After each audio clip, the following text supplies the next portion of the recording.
ये खबर है सूरत की। सूरत में अफगानिस्तान में जारी राजनीतिक उथल पाथल के बीच सूरत के व्यापारियों ने वहां के एजेंटों को उधार पर कपड़ा देना बंद कर दिया है। सूरत के कपड़ा व्यापारी वहां से सालाना करीब 1500 करोड़ का व्यापार करते हैं। ताजा संकट के चलते उनका 300 करोड़ रुपया अफगानिस्तान में फंस गया है। अफगानिस्तान में तालिबान के सत्ता पर कब्जा करने के बाद से जहां भारत सरकार हालत पर नजर बनाए हुए है, वहीं सूरत के कपड़ा व्यापारी भी वेंट एंड वॉच की स्थिति में है। Federation of Surat textile and traders association के अध्यक्ष रंगनाथ सारदा बताते हैं कि अफगानिस्तान में तालिबान के सत्ता पर कब्जा करने के साथ ही सूरत के कपड़ा व्यापारियों ने भी वहां से एजेंटों के साथ व्यापार बंद कर दिया है। सूरत के बुर्का, दुपट्टा, शॉल व dress material Dubai, Iran, Pakistan और बांग्लादेश के जरिए भेजा जाता है। सूरत के व्यापारी अफगान एजेंटों के साथ सौदा करते हैं, लेकिन सीधे तौर पर कभी माल नहीं भेजते हैं। फिर भी ताजा संकट के चलते उनका करीब 300 करोड़ रुपया फंस गया है। तालिबानी सरकार का पिछला अनुभव अच्छा नहीं था, इसीलिए कोई व्यापारी अब वहां अपना माल नहीं भेजना चाहता है। अमेरिका की ओर से सैनिकों की वापसी की घोषणा के बाद से ही सूरत के व्यापारी सतर्क हो गए थे और अपना पैसा निकालने की कोशिशें शुरू कर दी थी। फिर भी करोड़ों रुपये अटक गए हैं। इधर विदेश मंत्री एस जयशंकर ने कहा कि किसी भी देश द्वारा आतंकवाद को बढ़ावा देने के लिए अफगानिस्तान की धरती का किसी भी तरीके से इस्तेमाल किया जाना अस्वीकार्य है। उन्होंने कहा कि तालिबान को इस संबंध में अपनी घोषणा पर खरा उतरना चाहिए।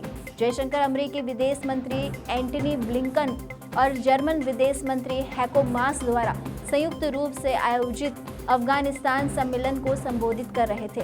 पाकिस्तान पर अप्रत्यक्ष हमला बोलते हुए जयशंकर ने कहा कि दुनिया को अफगानिस्तान में बाहरी खिलाड़ियों के हस्तक्षेप को स्वीकार नहीं करना चाहिए, खासकर जो इस कठिन समय में हिंसा को तेज कर रहे हों। उन्होंने कहा कि हमारा दृष्टिकोण संयुक्त राष्ट्र के प्रस्ताव 2593 के मुताबिक होना चाहिए।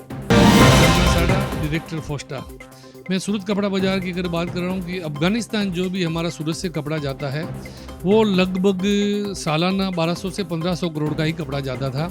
और हमारे यहाँ 65,000 व्यापारी है, लेकिन 125 व्यापारी लगभग ये काम करते थे, जिसमें ज़्यादातर बुरके का कपड़ा है, दुपट्टे का कपड़ा है, शॉल है और ड्रेस में जैसे नीटिंग कपड़ा है, अपना इसके अलावा शाटिन कपड़ा है, तो ये कपड़ा ज़्यादा था। वैल्यू एडिशन का कपड़ा भी ज़्यादा था। लेकिन जैसे ही अमेरिका ने अपने सेना वापसी की घोषणा की, त्यों ही सूरत के व्यापारियों को महसूस हो गया कि अभी तालिबान राज आने वाला है। और तालिबानियों की कथनी और करनी में 20 साल पहले वो फ़र्क हम देख चुके हैं। तो यहाँ के व्यापारियों ने अपने व्यापार को स्विच कर दिया।